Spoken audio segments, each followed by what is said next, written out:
time. It is almost bedtime. Peppa and George are just finishing their supper. Daddy Pig. Oh, sorry, I'm a bit tired. It's been a long day. George and I aren't sleepy at all. Can we play in the garden? But it's almost your bedtime. Can we play outside for just a tiny bit? Please, Mummy. Please, Daddy. All right. But you must come in when we call you for your bath. I don't know where they get their energy from. Peppa and George are playing one last game outside before bedtime. Look, George. Lots of muddy puddles.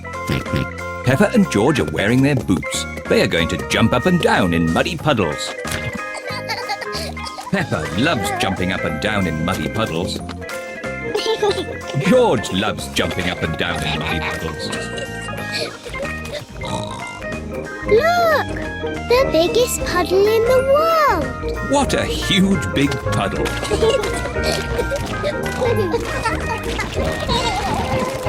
Peppa! George! Bath time!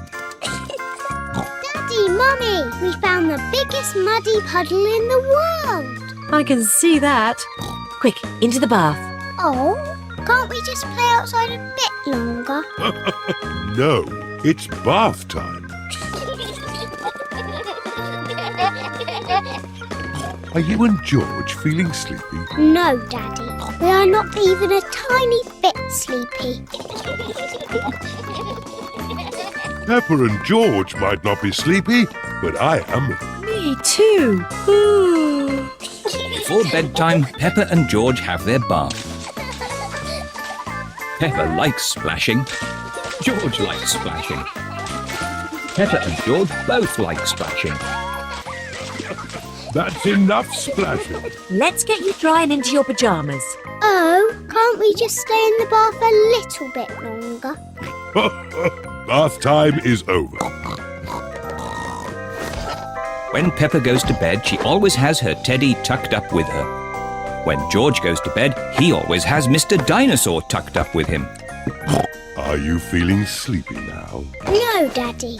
We need lots and lots of stories. Daddy Pig will read you one story. Now, which book do you want? The Red Monkey book. Okay, I'll read you the Red Monkey book. Peppa and George like the Red Monkey book. Once upon a time, Oh, sorry, Daddy Pig. once upon a time there was a red monkey. And this red monkey had a bath and cleaned his teeth. He got into his bed and he fell fast asleep. Good night, Red Monkey. Peppa and George are asleep. Good night, Peppa and George. Sleep well.